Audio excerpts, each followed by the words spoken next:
Britain in Bible prophecy, the Lion of Tarshish. Brother Matt, please.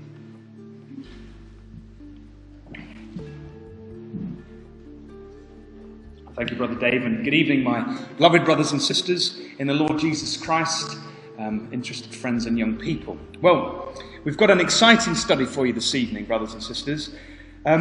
Last time we looked at how God had been working with Britain in the past, and this time, God willing, we're going to be looking at how God is working with the nation of Britain currently and will be in the future. We're going to consider the relationship of certain nations just up until the time when the Lord Jesus Christ returns. And God willing, brothers and sisters, again we're going to find that God is working in our time. There is a God in heaven that we can be confident in and that we can trust and that we can see quite clearly at work, bringing around world events so that the prophecies of old can be fulfilled as has been revealed. So how do we do that? How do we find out what the nations are going to be like just before Christ returns? Well, one way is to look at what we call the Armageddon prophecies.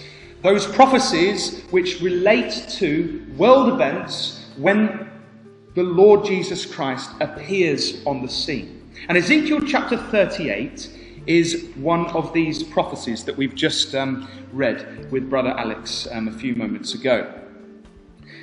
What's Ezekiel 38 all about? Well, quite simply, what it tells us is there's going to be an invasion upon Israel from the north, verse 15, by a number of confederate nations, and they're going to come and they're going to attack, particularly, verse 8, the mountains of Israel. They're going to come against the people. They're going to come to take a great spoil. And when we compare it with the other prophecies, which we call the Armageddon prophecies, Daniel 11, Daniel 2, Joel 3, Zechariah 12 to 13, Revelation 16, we understand that this is going to be the event just before Christ and the immortalized saints reveal themselves to the world and the kingdom age begins. So we can piece together quite a lot of the information that we're given. Just like we do with the Gospels, we compare all the Gospels together to get the bigger picture. We have to do the same with prophecy, particularly the Armageddon prophecies. Now, it's not our job this evening to go into immense detail, particularly about the invading nations which come against Israel, but we do wish to set the scene a little bit. If you look at verse 1, the confederacy of nations is headed up by one character. Son of man, set thy face against Gog. So we have this character of Gog, and it's thought that Gog would have been a character perhaps known by the people in Ezekiel's time, a great warrior from the north, a Scythian warrior, but that's by and by. So this is going to be a latter-day Gog, somebody like that ancient character of Gog. And it says there, he is from the land of Magog, the chief prince in the King James Version, or it's better translated, the Rosh of Meshech, Tubal, and prophesy against him. So we've got there a block of nations. We've got Magog, which if you do your research, you'll find that that's the area of Germany. So Gog is from Germany, but he's also the prince of Rosh, Meshech, and Tubal. Rosh is an ancient name for Russia, Tubal, Tobolsk, and Meshech, Moscow. So we've got somebody, I always find this quite interesting as an aside, that we've got somebody who's from Germany who's a prince over Russia. And so that leads me to believe, at least, that perhaps we're talking here about a president who is from one area but is a chief over those other areas. If we go then to verse 5, we get more information about this confederacy of nations. We read of Persia, that's modern-day Iran. Ethiopia and Libya, they're African nations, northern African nations. And incidentally, you'll remember from the study last time that they're mentioned in Daniel chapter 11. We have Gomer, an ancient name for Gaul and France, and Togarmah, which is around the area of Turkey. So we have a pretty good idea of who's involved. You know, the other Armageddon prophecies that we've mentioned, they don't actually go into who the nations actually are. But here in Ezekiel 38, we get them identified. They are nations, ancient names for the nations that sit on these territories. And that makes sense, doesn't it, brothers and sisters? Because in Ezekiel's time, if he was talking to people and said, oh, well, the French are going to be involved, they'd be thinking, who on earth are the French? Because the French hadn't been invented back then. But the Gomer people had. So it's the names of the ancient peoples that were around at Ezekiel's time. And as we say, they come from the north, it says there in verse 15, and thou shalt come from thy place out of the north parts. Some versions render the uttermost parts of the north, that phrase there. And as we say, this does link in with other prophecies. But, brothers and sisters, this is not... there is another set of nations which is mentioned in this prophecy. I don't know if you noticed it when Brother Alex was going through, but if you look at verse 13, we read of another set of nations, not part of this invading confederacy, a set of nations who challenge this invasion. Look at verse 13, it says, Sheba and Dedan and the merchants of Tarshish, with all the young lions thereof, shall say unto thee, unto Gog, art thou come to take a spoil? Hast thou gathered thy company to take a prey, to carry away silver and gold, to take away cattle and goods, and to take a great spoil? And that's where we're going to head to in just a few moments to identify who Tarshish is. Before we do that, I just wanted to point out the fact that this is a latter-day prophecy. If you look in verse 8, it says there, after many days, thou, Israel, shalt be visited in the latter years. Thou shalt come into the land that is brought back from the sword, and is gathered out of many people against the mountains of Israel, which have been always waste, but it is brought forth out of the nations, and they shall dwell safely, all of them. And then look at verse 16 again. And thou shalt come up against my people of Israel as a cloud to cover the land. It shall be in the latter days. And again, that's a phrase you can go through your Bibles and find out more information about that time period. But just from reading those few verses and reading this earlier, we can see what time period the latter days covers. In verse 8, we've been told that Israel's back in the land after a period of being scattered. In verse 11, we read that there's going to be this time when they're going to dwell safely. And the Jews are going to be there, dwelling without walls, having neither bars nor gates. In verse 12, we read how that they've come to take a prey and to take spoil and to take the goods of Israel. So Israel are going to be wealthy within this time period of the latter days. And also, in verse 8, we read about the mountains of Israel. And in verse 12 as well, it mentions that they're going to come against those that are in the midst of the land of Israel. So there's going to be controversy, brothers and sisters, on a particular area within Israel, the mountainous region in the middle, the West Bank region. And we can say, brothers and sisters, quite assuredly that many of these things have happened.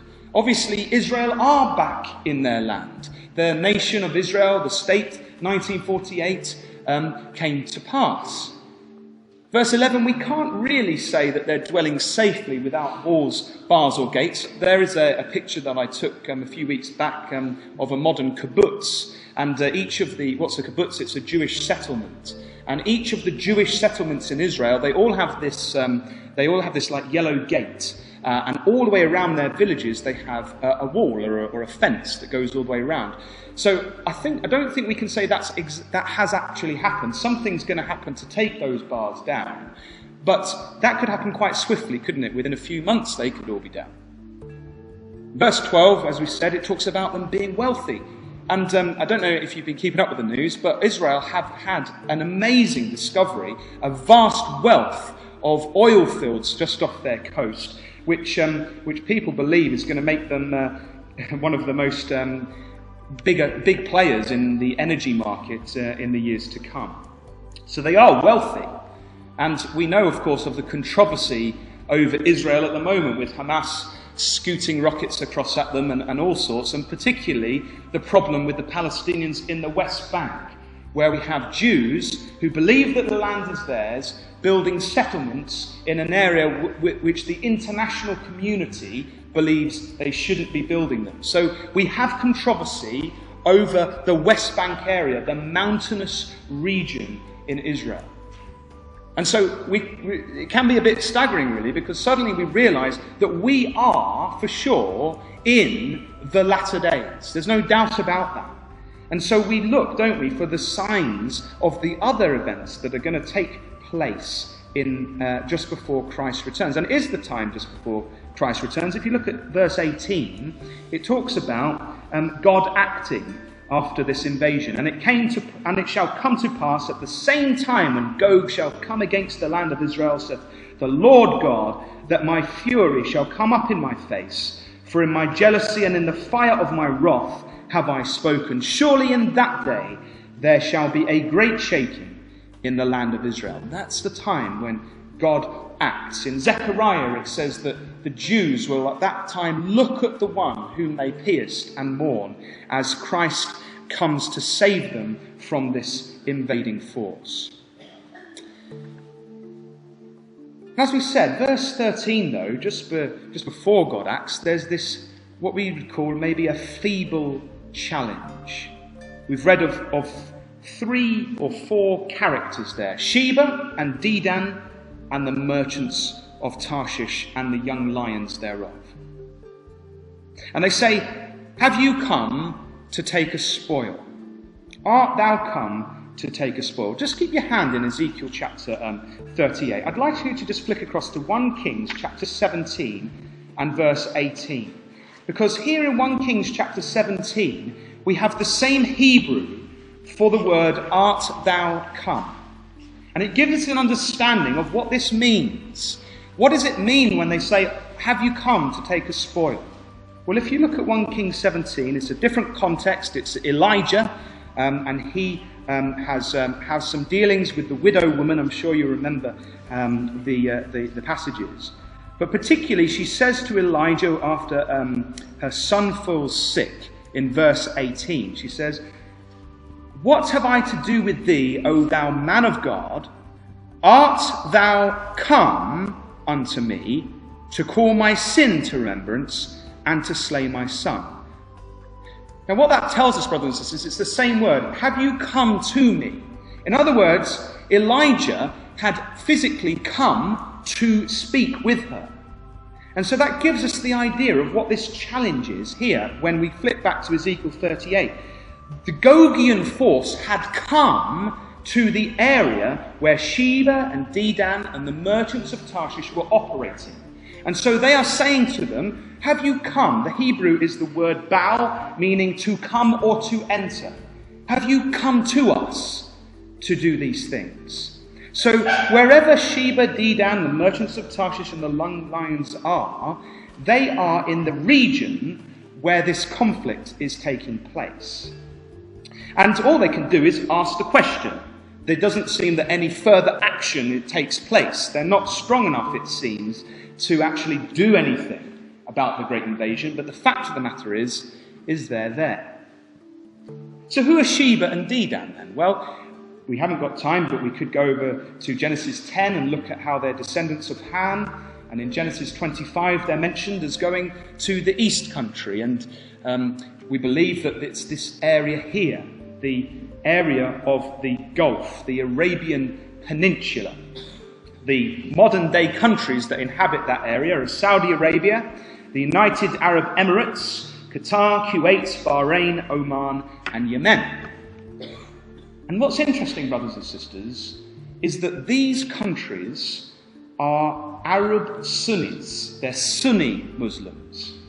I don't know if you know much about Islam, but that's quite significant because there's 2 types of Muslims in Islam.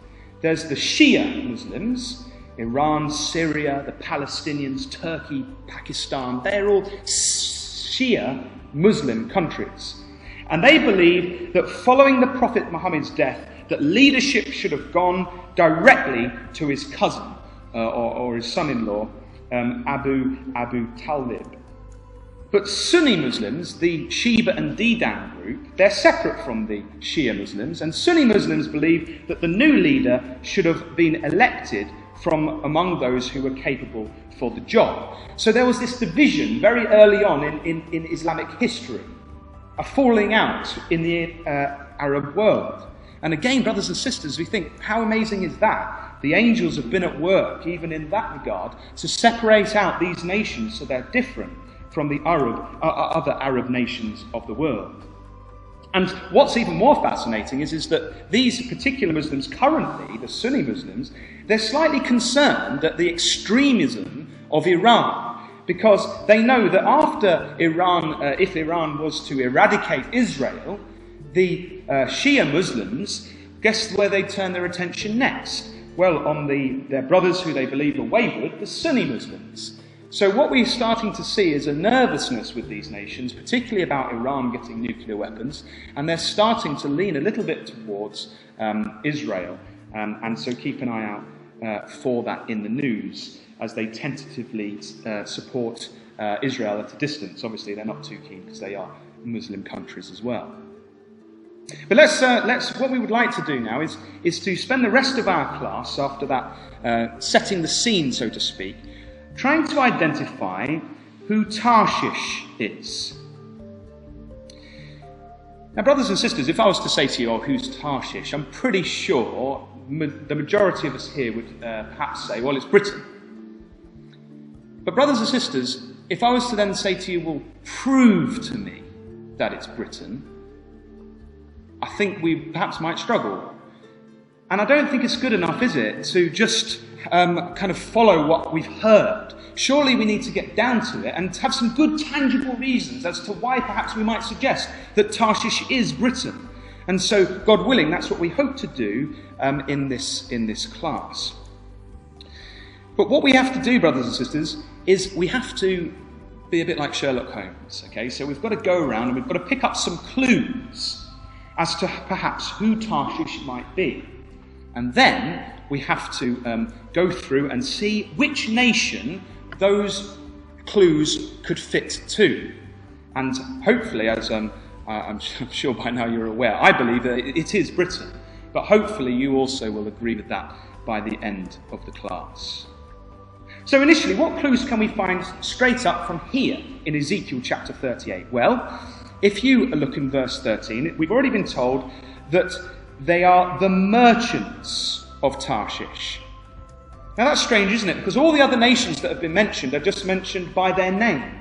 But here, we have the merchants of Tarshish, which seems to imply that only the merchants are in the vicinity of the conflict. Tarshish itself is not there, but the merchants, the traders, they are in the vicinity. So Tarshish is going to be somewhere else, but their merchants are going to be in the place where this conflict takes place. So that's our first clue. This is a trading power, and particularly a trading power who is there with Sheba and Dedan. They're in the Gulf. The word merchants means, in Hebrew, is kakar. It's used 20 times in the scriptures, translated as merchant 14 times, trade twice, merchantman once, panteth once, and that's in Psalm 38, my heart panteth, and traffic once. And the idea is it's being busy in trade. And Gesenius, a scholar, says that the word means to go around, to travel about countries for the sake of traffic, hence trade. So we're not dealing here, brothers and sisters, with a native power in the vicinity of Sheba and Dedan. We're dealing with a trading power who happens to be there at the time, who will also join Sheba and Dedan and say, have you come to take a spoil? But they're going to be connected, aren't they, with Sheba and Dedan. And incidentally, we'll look at this, God willing, in our next study in Psalm 72. In the Kingdom Age, Sheba are there with Tarshish in bringing a gift to Christ in the future. So there's a great strong link between Sheba and Tarshish and Dedan. So that's the first clue. They're a trading power. What about the second clue? Well, we've read there that they are there with all the young lions thereof. That's a bit of a peculiar expression, isn't it? Because we're talking about nations, and suddenly we read of these young lions. Now, I think, brothers and sisters, we can dispense with the idea that these are literal lions, because the context here is of national powers. I don't think Tarshish is literally going to have a herd of lions that it's going to have in the vicinity. I think this is talking about something else. The context is political powers. And of course, throughout the scriptures, lions are used in that way. Jeremiah 1:17, for example. But also, if you flick back to Ezekiel 19, you'll also find they're used as a symbol of political powers here. Ezekiel chapter 19. And this one is talking actually about Israel, particularly. It says there, in verse 1, "Moreover, take thou up a lamentation for the princes of Israel, and say, What is thy mother? A lioness? She lay down among lions. She nourished her whelps among young lions, and she brought up one of her whelps. It became a young lion, and it learned to catch the prey. It devoured men." So here, clearly, we're talking symbolically about the behaviour of lions being connected with a political entity, which is Israel. And it's speaking about how lions behave in the wild. You know, it's wonderful, brothers and sisters, isn't it? How God creates his creation, and that for us to find lessons from. And here he's showing us a lesson. And what happens is the lioness gives birth to cubs, whelps in verse 3. So they're like the baby lions, the little ones that look cute. And you think, oh, I'd love to take one of them home. And then you think, well, crumbs, it's going to grow into a big ravenous lion, so I better not. So we've got lions, the lion cubs, little whelps. And then if you look at the progression, it says in verse 3, "It became a young lion." And that's the same word that we're dealing with in Ezekiel chapter 38. It is the Hebrew word kiphiah. And it's used 32 times in the scriptures. It's translated as lion 30 times, villages once, and young once. And what this idea of a young lion is it's different from a cub. It is an independent lion. And what happens is the males grow up and they leave the lion pride. They become independent. They come to almost start a pride of their own. And so they roam around on their own. And the idea is that there's a central pride that has this offspring of these young lions that are independent, and they are a power in their own right. And that's why, as we've said, it's translated as villages elsewhere, because it gives this idea of having a central point and then other independent power bases coming out of that central part. Someone has also suggested it perhaps is also the idea of a lion's mane. So you've got a central part, and then you've got these other areas coming out of it. And so Ezekiel chapter 19 uses this idea of course, as a young lion in relation to the leaders of Israel who had become independent powers in their own right and had started going about doing their own thing. But what does this tell us when we get back, and if we flick back now to Ezekiel chapter 38? Well, what it tells us is, brothers and sisters, if you look at the context, it's saying that these are the young lions that belong to Tarshish. So Tarshish is like a mother lion. And she's given birth to these whelps who have now grown up, they've become independent, and they are now young lions. They are capable of fending for themselves. And so what that tells us is that they're independent from Tarshish, but these are like, they come from Tarshish. So it's a colonial power. Tarshish has had offspring. So that's our second clue. We can't have, if you find a power that you think is Tarshish, if it doesn't have any demonstrable offspring, politically speaking, it is not Tarshish, because we have to have young lions. Tarshish is the mother lion, and its young lions are its offspring. Well, what about point number 3 then? What's our third clue? There's 8, by the way, you'll be pleased to know, and then we'll evaluate whether they fit with Britain.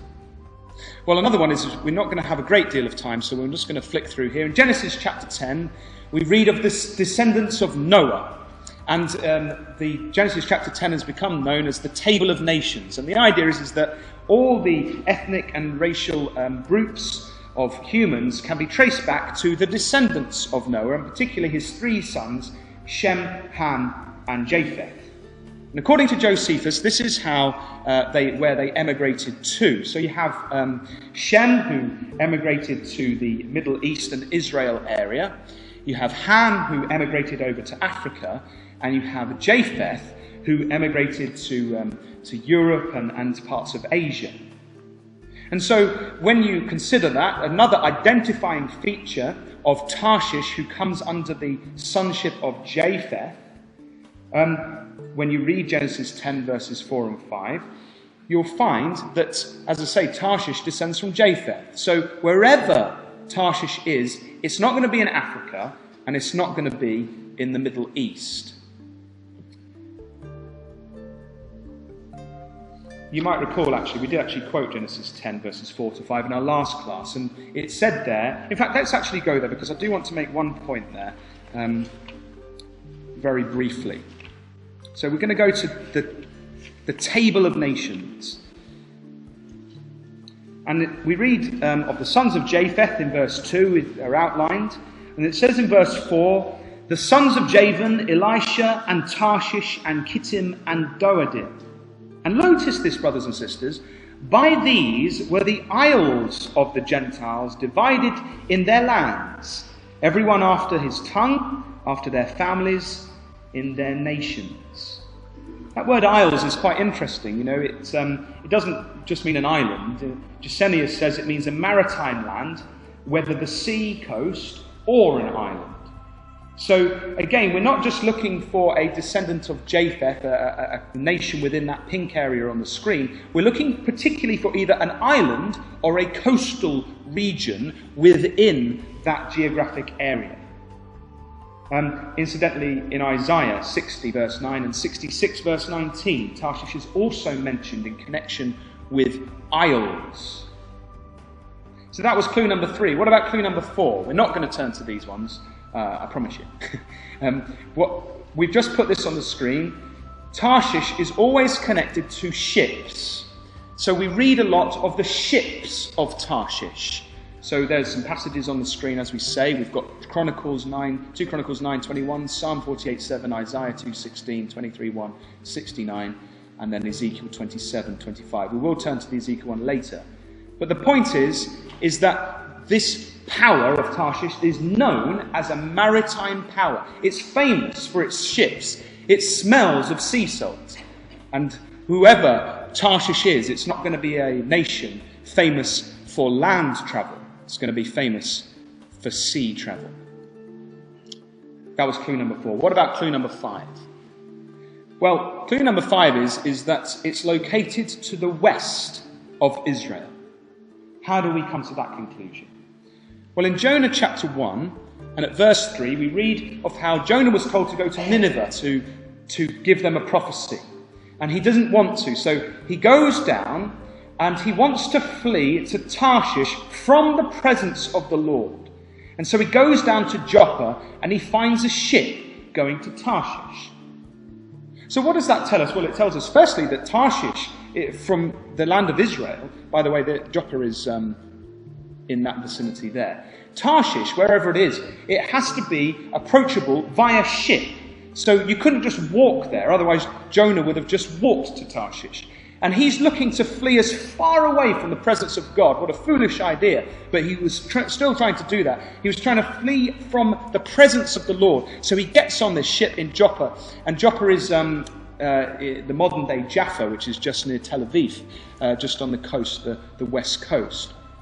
So what does that tell us? Well, it tells us that if he was going on the west coast to go to Tarshish, and he finds a ship that's going to go there, that wherever Tarshish is going to be, it's going to be on the west side of Israel. And it's going to be accessible via the sea. So that was clue number 5, located to the west. What about this one? Can we turn, brothers and sisters, now to Ezekiel chapter 27? And this really helps to narrow down the playing field as to where and who Tarshish might be. So we're going to go to Ezekiel chapter 27.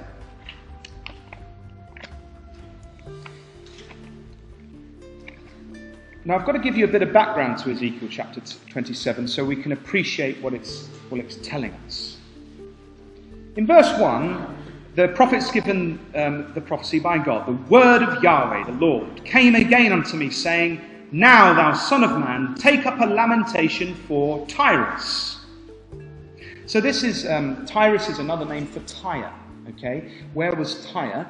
Tyre was to the north. It's just off the coast of modern-day Lebanon today, to the north of Israel. And Tyre, the people of Tyre, were known as the Phoenicians in ancient times. They're not called that in the Bible, but they are the Phoenician nation. And they were famous for their trade. The Phoenicians were phenomenal traders. You can see a map at the bottom here. You see that yellow line there. It shows how they'd gone all around the world, all around the Mediterranean at least. This is just the western side. They were also off on the other side, the east. And what they did was, they weren't particularly strong militarily. They weren't like a military power. But what they were fantastic at was setting up little colonies, little groups of people who would work with the natives of wherever they came across. And the natives would bring them all their goods from that particular area and then sell them to the Phoenicians, who would then put them on their boats and off they'd go. And then they'd stop back at that place at a later time. And you can see there that's one of their ships engraved in a sarcophagus at one point, and some of their coins. And all of this depict the fact that they were an amazing trading power of the ancient world. And they do turn up in our Bibles, brothers and sisters, because you might remember a certain Hiram, who at the time of David allied himself with David, and who helped, in fact, supply the temple with particular goods when the temple was built. And he sent people down who were skilled to help build the temple and also King David's palace in Jerusalem. And it's my belief, brothers and sisters, because it says in Amos that they had a brotherly covenant with Israel. It's my belief that they were, in fact, at that point, proselytes, that they'd converted to serve the God of Israel.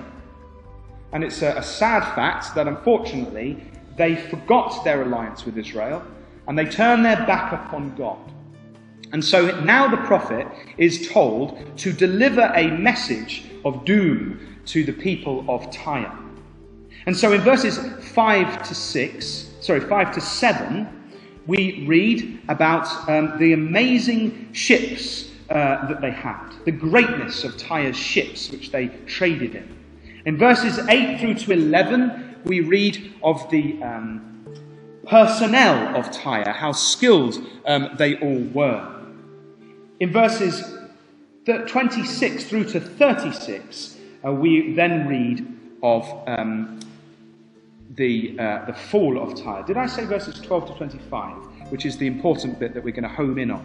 And verses 12 to 25 talk about all the traders of Tyre, those that come and helps them become this great nation. And it's this list of traders that's interesting. And what it does, brothers and sisters, is it tells us the nation, and then it tells us the goods which were native to that country, to that area, to that nation. So, for example, in verse 14, we read of Togarmah. And what did they get from Togarmah? They got horses, horsemen, and mules. So the horses, horsemen, and mules, they were from Togarmah. In verse 15, we read of Dedan. And Dedan came to Tyre and traded with them with horns of ivory, and ebony. So the horns of ivory and the ebony, they came from Dedan. And then another one just out of randomness, verse 18, Damascus. And from Damascus came the wine of Helbon and white wool. And what God says is, you think you're so great in the eyes of all these people. Well, because you've disobeyed me, they're all going to be absolutely astonished, because your city, your great city of Tyre, the headquarters, is going to be obliterated which of course occurred when Nebuchadnezzar came down, and then later Alexander the Great finished off the job, building that causeway into their island and completely destroying it. But what's interesting, brothers and sisters, is verse 12. Because there we read of our subject. Tarshish was thy merchant, by reason of the multitude of all kind of riches. With silver, iron, tin, and lead they traded in thy fairs. And what does that tell us, brothers and sisters? Well, logically, it tells us that these were the native goods of Tarshish. Tarshish came to Tyre and gave them silver, iron, tin, and lead. So whoever Tarshish is, whoever you suggest Tarshish is, they have to have these metals in them. And you have to demonstrate that those metals were traded with the ancient Phoenicians. We'll come on to that in a little bit, God willing. So that's another massive identifier, because these metals, they're not found everywhere. In fact, tin, I think, is only found in about 4 or 5 places on the planet. So that limits us quite a bit as to where Tarshish actually is. If you actually glance down, look at verse 25. It mentions there that the ships of Tarshish do sing of thee, Tyre, in thy markets, and thou wast replenished and made very glorious in the midst of the seas. And this brings us on to another identifying aspect of Tarshish. Again, we've got the connection with Tarshish and the sea, but we have here an indication that Tarshish was the one who replenished Tyre. So it was the ships of Tarshish which actually helped to carry goods back and forth throughout all these countries, so that Tyre could become wealthy. In other words, the ships of Tarshish traded in all these areas and brought their goods to Tyre. And at this point, brothers and sisters, I wish to spend a little bit of time, it's slightly off subject, but dealing with the topic of Eastern Tarshish. It's been suggested, well, let's just turn there, just flip back to 2 Chronicles chapter 8. You see, it's been suggested in the Brotherhood that perhaps there is actually 2 Tarshishes, 2 bases, 2 places we could call Tarshish. And I'm not actually sure that we need to necessarily come to that conclusion from the verses we're about to look at. So if you look at 2 Chronicles chapter 8, verse 17 says, and this is now we're going back to the time of Solomon. Okay, so this was about 900 BC, if my memory is correct. Ezekiel's written around 600 BC, so it's written perhaps 300 years before the time of Ezekiel.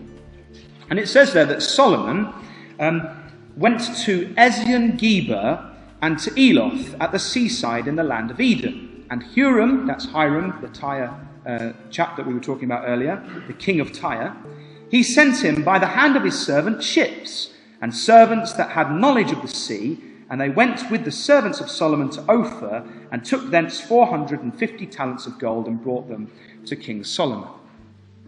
And it's quite clear that there was a port built in Ezion-Geber. It's in modern-day Eilat in Israel, right down the south by the Red Sea down there, not to the west, to the south. And so that's where the port initially was. But then if you flick over to chapter... what are we doing next? Let me just remind myself. Chapter 9, verse 20. We read these words. Chapter 9, verse 20. And all the drinking vessels of King Solomon were of gold, and all the vessels of the house of the forest of Lebanon were of pure gold. None were of silver. It was not anything accounted of in the days of Solomon. For the king's ships went to Tarshish with the servants of Huram. Every 3 years once came the ships of Tarshish, bringing gold and silver, ivory and apes and peacocks. Now, it depends how we read that, brothers and sisters, because if you read it as with a break between Huram and every 3 years, it doesn't actually say an awful lot about where Tarshish might be. But if we read it as a continual paragraph, which obviously isn't in the Hebrew, there could be a break or not in the Hebrew, then perhaps it indicates to us that Tarshish, wherever Tarshish was, contained gold, silver, ivory, apes and peacocks. And those are, particularly peacocks and apes, they are famous from coming from India. And so the suggestion has been that if they've gone to Tarshish for those goods, that there's an eastern Tarshish, as well as another Tarshish that gives metals. But just read it again, brothers and sisters. For the king's ships went to Tarshish with the servants of Hiram. Stop. And then, every 3 years once came the ships of Tarshish, bringing gold and silver, ivory and apes and peacocks. So it doesn't necessarily mean that they went to Tarshish from this port, necessarily. But I'll tell you another verse that does seem to indicate that. If you go over to chapter 20 and verse 36, we read this time of King Jehoshaphat, king of Judah. And at verse 36 it says that Jehoshaphat joined himself with Ahaziah, him, to make ships to go to Tarshish, and they made the ships in Ezion-Geber, which is down the south, which again has led some to believe that maybe if they're going to go from to Tarshish from that area, that Tarshish must be in the east. But brothers and sisters, I just want you to consider this quote from Herodotus, who wrote 440 BC, okay, so around 450 years later. He says Libya, and he means Africa, Libya is washed on all sides by the sea except where it joins Asia, as was first demonstrated, so far as knowledge goes, by the Egyptian king Necho, 600 BC. But that doesn't necessarily mean, brothers and sisters, that it wasn't demonstrated before that, and I'll come on to that. Who, after calling off the construction of the canal between the Nile and the Arabian Gulf, yes, the Suez Canal is an ancient project, sent out a fleet manned by a Phoenician crew with orders to sail west about the return to Egypt and the Mediterranean by the way of the Straits of Gibraltar. That's Spain up that side. And he says the Phoenicians sailed from the Arabian Gulf into the southern ocean, and every autumn put in at some convenient spot on the Libyan coast, sowed a patch of ground and waited for next year's harvest. Now listen to this, brothers and sisters. Then, having got in their grain, they put to sea again, and after 2 full years rounded the Pillars of Hercules, that's near the Straits of Gibraltar, in the course of the 3rd year, and returned to Egypt. So what does that tell us, brothers and sisters? That the Phoenicians went right around Africa every 3 years, according to this historical record here. And what did we read? Just flick back to 2 Chronicles chapter 9. We read that the ships of Tarshish, the king's ships went to Tarshish with the servants of Hiram. Pause. And separate to that, we're suggesting every 3 years once came the ships of Tarshish, bringing gold and silver, ivory, apes and peacocks. So it's interesting we've got this connection. And what this is telling us is they actually went all the way around Africa in 3 years. And it seems a bit insane to me to suggest that it took them 3 years to get to India and back, because obviously that's hardly anything when you consider the fact that they'd have had to go all the way around Africa. And so my suggestion is that they went round Africa, but stopped in at India, and perhaps they stopped in at other places in this main trade route as they went around, pulling in from time to time to sow crops, and then coming back round again to the Middle East area. And so it seems to me, brothers and sisters, that it doesn't necessarily mean that we have to find another place for Tarshish in the east, because it's quite, you could sail from the south around Africa and possibly into the area of Britain, which we'll come on to in a minute, and then back again in 3 years in ancient times. We can't be certain, can we, about what it said about the apes and the peacocks, because it just says that they bring the apes and peacocks, the Tarshish power does. But what we can be certain of is the passage in Ezekiel that specifically tells us that tin and lead and iron and the other one, which I've forgotten, comes from Tarshish. So that's just a slight aside, but it gives us another clue that's attached to this. It trades in global markets. It could easily pick up things from ivory from Africa or from pea cuts from India and still remain in the West. And the final clue is the takeover from Tyre. Can we quickly turn to Isaiah chapter 23?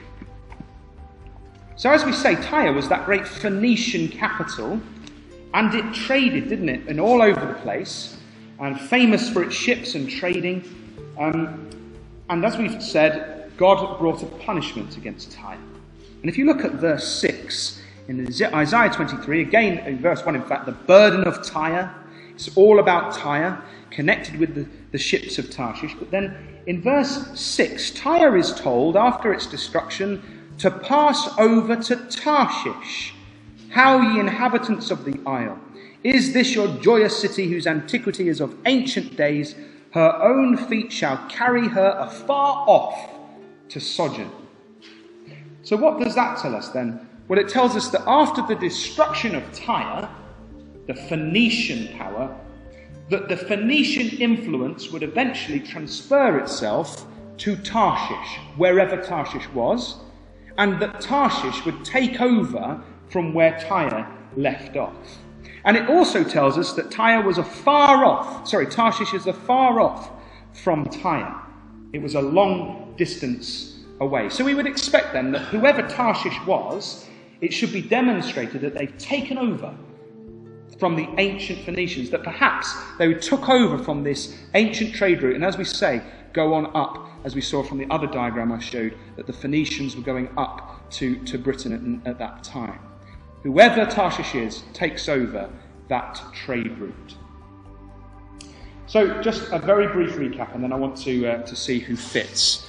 We've just seen 8 clues from the Bible, and whoever we suggest Tarshish is, it has to fit with all 8. It's a trading power operating in the region of Sheba and Dedan. It's a colonial power. It's descended from Japheth and is an island or coastal power. It's a maritime power.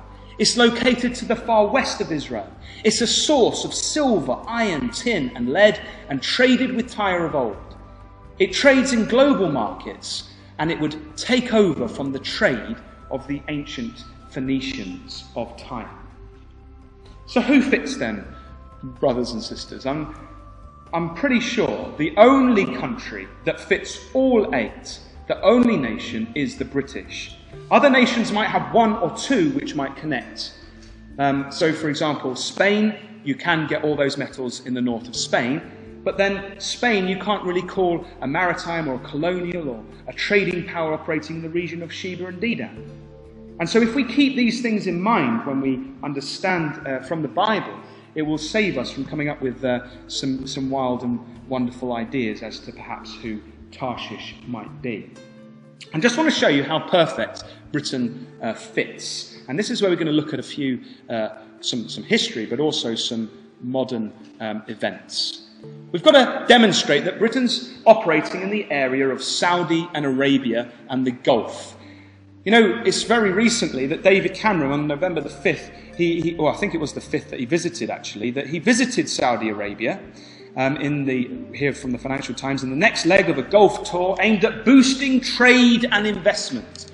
Exports to the 6 states of the Gulf Cooperation Council, Saudi Arabia, the United Arab Emirates, Qatar, Kuwait, Oman and Bahrain, rose 18% in the past year, according to the Foreign Office. So this is telling us that Britain is in the region of the Gulf. And look at this. I went on the Foreign and Commonwealth Office website to see what they were saying, Britain was saying about the Gulf area. And it says that we want the UK to be the Gulf's commercial partner of choice. British businesses and expertise has much to offer the region. An estimated $2.2 trillion in infrastructure projects is currently planned or underway in the region. Now, don't you think that's amazing, brothers and sisters? Here we have Britain, a trading power, operating in Sheba and Dedan in quite a powerful way.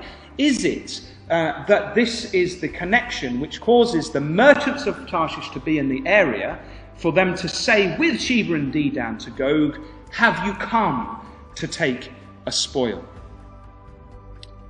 What about Britain being a colonial power? Well, I'm sure I don't have to really over-egg this one. Britain obviously had a great empire of old, which we looked at in our last study. They're now independent from Britain, so we have independent powers, young grown-up lions who are their own entities and their own powers in their own right. They no longer rely on Britain, and they now are called the Commonwealth. I think there's 50-odd countries attached to that, incidentally, nearly 20% of global trade is all done through the Commonwealth. So we have the mother lion, Britain, and we have her young lions trading in the areas of Saudi Arabia.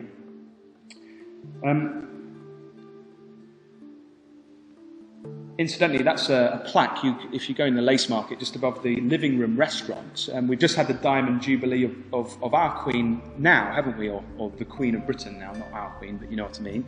And here's one that was 60 years ago for Queen Victoria, and it's interesting to show how that all of these countries at that time were connected with the mother lion.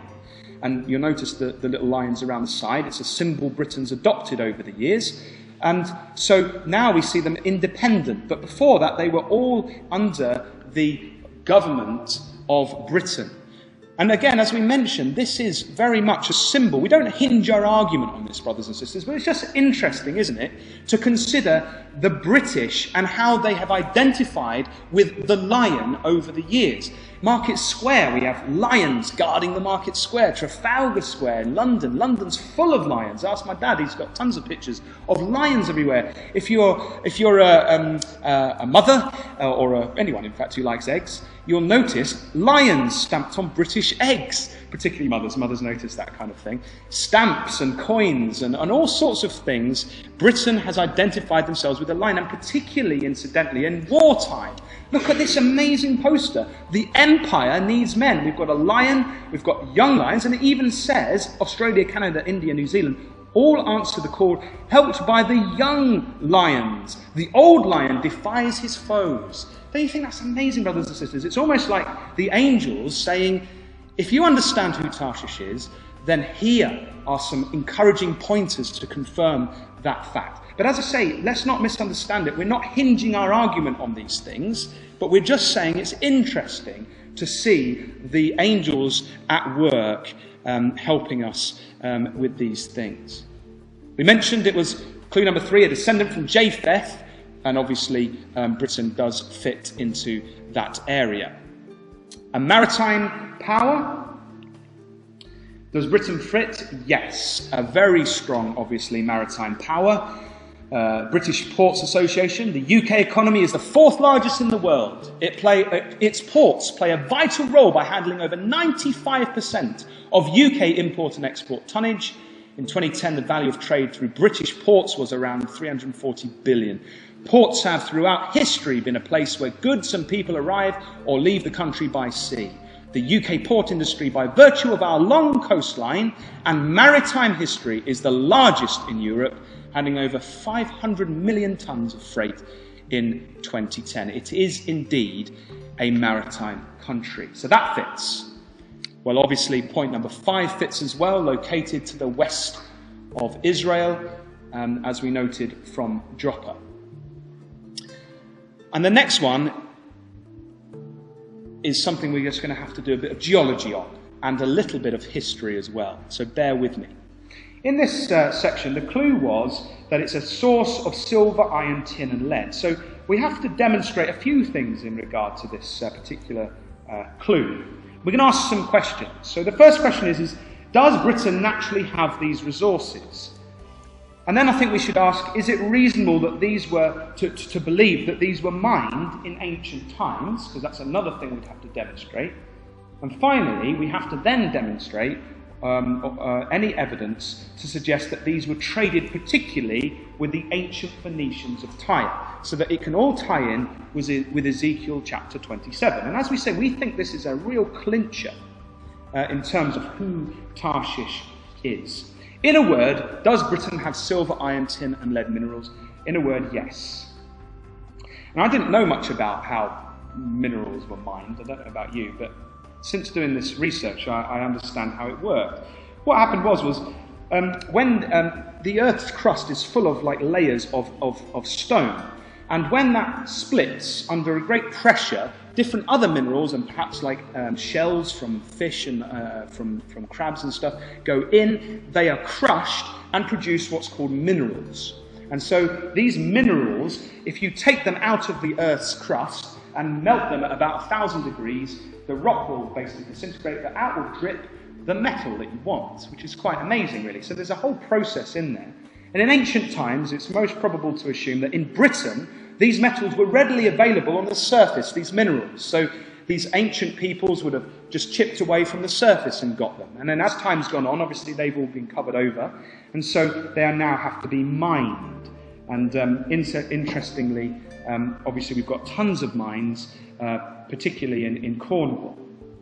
The ancient word for Britain comes from the Celtic, the land of metals, or in the Syriac, Baratanak, the land of tin. And incidentally, the Phoenician mines, the Phoenician word for Tarshish conveys the meaning of metal refinery. So the name Britain today seems to link in with this idea of being a land of metals. And this is a map of British bedrock. Now, you might have been aware that last week we were in Derbyshire, and I bored Ruth silly by taking her to the Peak District Mining Museum. And there you can see whole crates of all different minerals from around the country. And I happened to just pick out here the ones which relate to our study. Britain does have minerals for iron, lead, tin and silver. And you melt those down and out drips the metal that you require. It does have them, so that fits. But what about the next question, which I think we need to really answer? Is it reasonable to believe that these were mined in ancient times? Well, here on the right-hand side, we have a map by a historian who's identified all the ancient Roman sites where they mined for various metals. Now, history really began with the Romans. We don't have an awful lot from the time of the Phoenicians at all to confirm or deny it. But history starts, as we say, recorded history starts. So we can see that around 43, 50 AD, this is why Britain became useful to the Romans, and perhaps it's why the Romans crossed the Channel and invaded the southern part of Britain. And if you still don't believe that Romans harvested these goods from the natives, well, here's some evidence. Took a lot of time to research these, but you can actually go to various museums to find the ingots. They call them ingots or pigs, probably because they're a pig to lift and carry around, that they formed after they'd melted out the minerals. So you've got silver from the British Museum, and all these things have stamped in it Roman identifiers. Iron from Scotland, tin in the Royal Cornwall Museum, and the museum Ruth and I went to last week, the Peak District Mining Museum, it actually had a lead ingot that had stamped in the side of it Britannia, and then it had a date or some mark as well. And it was absolutely wonderful to see that these were not only mined in ancient times, they were formed in ways that they could be carried back across to the Mediterranean countries and traded. And here is another source of evidence where Professor John F. Healy, who's a lecturer at Manchester University, he identified all these sources of Roman ore, that's those mineral metals, and incidentally for the four that we're looking at, Britannia appears in his list as well. So it's fantastic, isn't it, brothers and sisters, to see that these metals were indeed mined and carried across in those days. This is quite a famous one. This does potentially date back to Phoenician times and the time of Ezekiel. An ancient St. Mau's tin ingot. It was dragged up in the port of St. Mau's when they were trying to churn it out to get bigger ships in. And they think that this, because of the shape of it and the age of it, was perhaps formed around 2000 BC, which is pretty amazing, found in Britain. So we can be sure that these metals were mined in ancient times in Britain. Final question on this one. Were these metals traded with the Phoenicians? Now that's a bit trickier, isn't it? That's a little bit trickier. As we say, history does not say an awful lot about the Phoenicians. But they were in Britain. We can establish that for a fact. Here's something from the BBC a couple of years ago. They found this skeleton near Stonehenge, and it says, chemical tests on teeth from an ancient burial near Stonehenge indicate that the person in the grave grew up around the Mediterranean Sea. The bones belong to a teenager who died 3,550 years ago and was buried with a distinctive amber necklace. So the Phoenicians were in Britain almost 3,550 years ago. It brings us beyond the time when Ezekiel wrote these things. The Mediterranean people had travelled to England. But this find, I think, only recently, a couple of years ago, really confirms that Britain had connections with Phoenicia of old. They found a ship off of Cornwall, Bronze Age shipwreck artefacts found near Salcombe. And guess what was on the shipwreck? They had these ingots, artifacts including copper and tin ingots, gold bracelets and a bronze sword were found near Salcombe by amateur archaeologists last year. Amazing. We have a trading ship, a Phoenician ship, which has on board over 300, I think it was, of these ingots. So it's clearly trading them. It wasn't just a few loose change in your pocket. These are big pieces of metal which would have been then used to trade. And what's interesting about tin is, if you want to make bronze like the Greeks did when they were fighting, you have to have copper and tin. Melt them together and it creates a really, really strong and powerful metal, bronze. And so for the ancient world, particularly the Greeks, it was essential to get hold of this tin stuff. They had copper, but they needed tin. And so the suggestion is that this was the source for the Greek bronze, which occurred back in all that time back in time, and this was the trade from that. There's a few bits more of evidence that I'd love to share with you. I know we're running out of time drastically, but does anyone know what a periplus is? Well, a periplus is like a list of ports. So if you're an ancient trader, you'd go to a port and you'd say, right, I've been to this port. And then you'd take a note of what they were exporting and importing. So you'd say, all right, they're exporting turtle shells and they're importing purple dye. Wonderful. And then you make a note of it. And then you travel around the place. And after a while, this periplus would become quite valuable because you'd want to know, if you were in a port, you'd think, crumbs, these guys are selling these dirt cheap and I need somewhere else to trade them. Oh, on my periplus, I can find that the port down the road wants them. So I'll take those goods, buy them and sell them to that port because that's what's in need over that area. And this ancient periplus, the periplus of the Ethiopian Sea in the eastern side of the world, is quite famous. It's around the time of 30 AD. So, okay, 600 years off of Ezekiel's time, but still important because it lists in order the ports and coastal landmarks with approximate intervening distances that the captain of a vessel could expect to find along shore by this merchant. And what's interesting is that he mentions 4 places in regard particularly to tin. He mentions them there, Avalius, Cana, Ozine, and Bakar. And what's fantastic about that is that each of those places imported tin, but none of them exported tin. And he even says where they got the tin from. He says, there are imported into this place, he's talking about Cana, from Egypt, a little wheat and wine, as at Musa, clothing in the Arabian style, plain and common, and most of it spurious, and copper and tin. And he's saying that they came from Egypt. Now what's interesting is that tin was not mined in Egypt.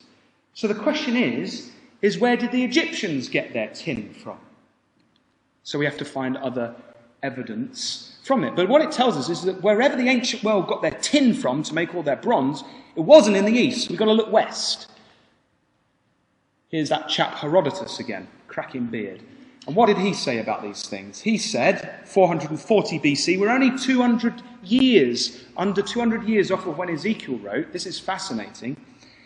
He was in Greece, and he says, of that part of Europe nearest to the west, I am not able to speak with decision. I by no means believe that the barbarians give the name of Eridanus to a river which empties itself into the northern sea, whence it is said, our amber comes. Neither am I better acquainted with the islands called the Cassiterides, from which we are said to have our tin. So he's talking about two things there. He's talking about amber and tin. And he's not sure, he's not acquainted particularly where they're from, but he knows that one comes from a river, and the tin particularly comes from islands called the Christadelphians. And then he says, the name Eridanus is certainly not barbarous, it is of Greek derivation, and as I should conceive, introduced by one of our poets. I have endeavoured, but without success, to meet with someone who, from ocular observation, might describe to me the sea which lies in that part of Europe. It is nevertheless certain that both our tin and our amber are brought from those extreme regions. So where did the ancient world get their tin? According to a man who lived at that time, from the western extreme end of Europe, from islands. It's really important that we understand that the tin came from islands. It didn't come from Spain, it came from an island, and particularly a group of islands called the Christadelphians. So we're starting to build up this picture that tin came from the western islands. And when we go through other historical evidence, Julius Caesar, just before he invades Britain, he says, the island is well peopled, full of houses built after the manner of the Gauls, and abounds in cattle. They use brass money and iron rings of a certain weight. The provinces remote from the sea produce tin, and those upon the coast iron. So we have Britain in ancient times, already before the Romans get there, producing metal. A great evidence to suggest that they had it to trade with the Phoenicians. And here's one, Diodorus from 8 BC. He makes a very interesting point. Now we shall speak something concerning the tin that is dug and gotten there, the Christadelphians. They that inhabit the British promontory of Belrium, I think that's a place in Cornwall, by reason of their converse with the merchants, are more civilized and courteous to strangers than the rest. We're a bit uncivilized up here in the Midlands. He says, these are the people that make the tin, which, with a great deal of care and labour, they dig out of the ground, and that being rocky, the metal is mixed with some veins of earth, out of which they melt the metal and refine it. Another piece of evidence, brothers and sisters, that Britain was trading and using metal. Last historical quote. The Christadelphians are 10 in number. We don't know quite why he says they're 10, but it is thought that perhaps the lay of the land was different back in 18 AD, says Strabo. He says they're 10 in number and lie near each other in the ocean toward the north from the haven of Artabri. Of the metals, they have tin and lead, which with skins they barter with the merchants for earthenware, salt, and brazen vessels. And now, this is fascinating. Why is it we don't have anything from the Phoenicians telling us this? Listen to what he has to say. He says, formerly, the Phoenicians alone from Gades engrossed this market, hiding the navigation from all others. So the Phoenicians had been to Britain, and they were there. And then it says, when the Romans followed a certain shipmaster that they might discover the market of metals, the jealous shipmaster willfully stranded his vessel on a shoal, misleading those who were tracking him to the same destruction. Escaping from the shipwreck by means of a fragment of the ship, he was indemnified for his losses out of the public treasury. So when people tried to follow the Phoenicians were so fanatical about keeping secret that Britain had all this wonderful metal that they would happily run their ships aground to stop people understanding the secret. And that's perhaps why Herodotus couldn't find one person that had been to the Christadelphians. He knew that they were there, but he hadn't found a person that had been there because the Phoenicians were so secretive. So that's point 6. I think we've clearly demonstrated all those points that Britain fits the bill. It has those metals, and it traded in them in ancient times, according to all the historical references I could find anyway in my research. It trades in global markets. Well, clearly Britain does. London, obviously, is a massive player in the world stage. In fact, it's the 4th largest stock exchange in the world. Interestingly, talking about the fact that Britain needs to be connected with Sheba and Dedan and the Gulf states, it's incidentally owned, look at that, the key stakeholders are a Qatar country, a company, 15%, and a Dubai company, 21%. There are real solid connections between Britain and Saudi Arabia and those states from that area, the Gulf area. And we read here the exchange is the most international of all the world's stock exchanges, with around 3,000 companies from over 70 countries admitted to its trading on its market. So the London Stock Exchange trades in the global markets and clearly helps to ferry goods around the world. And we said, didn't we, that clue number 8 was it was to take over from Tyre. So whoever Tarshish is, we have to demonstrate, took over perhaps these ancient trade routes. Well, this was the slide I actually showed last week to demonstrate the activities of the East India Trading Company, who did take over those markets. You know, they were famous, weren't they, for going to the east. They also went to the west, didn't they, to the Caribbean and to Africa and to those areas there and the terrible atrocities of the slave trade. But we can still see, nonetheless, that Britain did take over that role as a trading power between east, west, through the Mediterranean.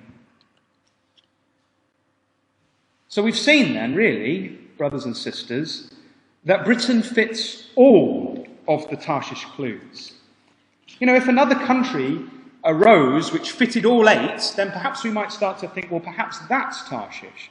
But I very much doubt it. I think we can be very, very confident, for these reasons demonstrated scripturally and historically, that Britain is the only fit for Tarshish. And if anyone suggests anything otherwise, then I'd suggest that they need to do this study that we've done, collate the evidence, and to sum up. But what does it all mean, brothers and sisters? What does it mean? Well, when we come back to Ezekiel chapter 38, the signs of things that are going to happen just before Christ returns are clearly set out, aren't they? We have the Gogian Confederacy on one hand. On the other hand, we've got Sheba and Dedan and the young lions. So we get a picture, don't we? We've been given a vision, brothers and sisters, to encourage us. As we look out at the world, we actually see these things occurring. Tarshish, Britain, is going to be separate from these other nations, from the European powers. It's going to be operating in the area of the Gulf. Look at this. This was only the 15th of September this year. An armada of international naval power massing in the Gulf as Israel prepares an Iran strike. An armada of US and British naval power is massing in the Persian Gulf in the belief that Israel is considering a preemptive strike against Iran's suspected nuclear weapons program. Western leaders are convinced that Iran will retaliate in any attack by attempting to mine or blockade the shipping lane through which passes around 18 million barrels of oil every day, approximately 35% of the world's oil traded by sea. A blockade would have a catastrophic effect on the fragile economies of Britain, Europe, the United States and Japan, all of which rely heavily on oil and gas supplies from the Gulf. So we have Britain in the area. These are vital supplies for the British economy. And so we have them moving into position to defend it.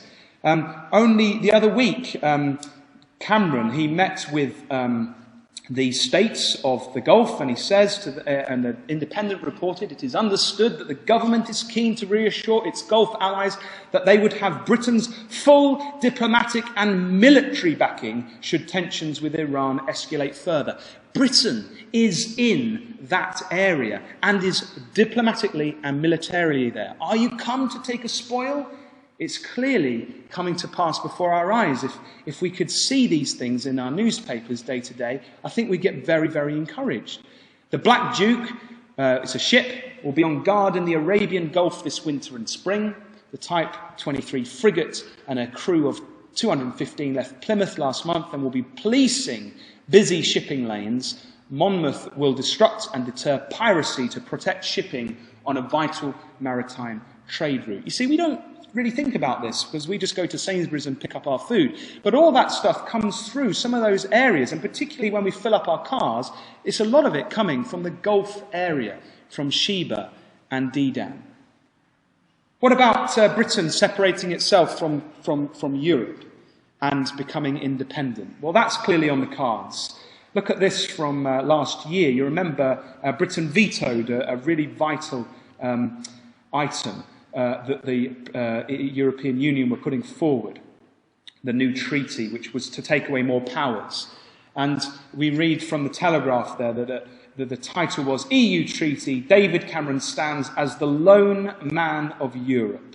And the Telegraph suggested that the actions of Britain last year could end with departure from the EU. So Britain will be separate in a location where they can challenge the European powers. The Daily Express is championing this idea of being independent with its campaign to get Britain out of the EU now.